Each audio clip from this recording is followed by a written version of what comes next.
ভাইরা, মক্কার বিশাল বড় একটা অংশ বাইতুল্লাহ শরীফের চত্বরে সে অংশগ্রহণ করলো, আশ্রয় নিল।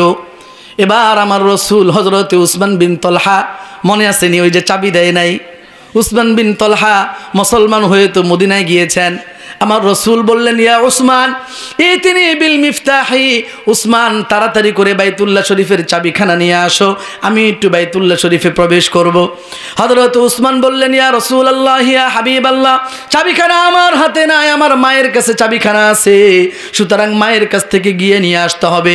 রাসূলুল্লাহ বলেন, নিয়ে আসো। তিনি মায়ের কাছে গেলেন, মার কাছে গিয়ে বললেন, মাগো তোমার কাছে না বাইতুল্লাহ শরীফের চাবিখানা আছে, আমরা না হিজাবার দায়িত্বে আছি, এই দায়িত্বটাকে বলা হয় হিজাবা। কি বলা হয় বলেন?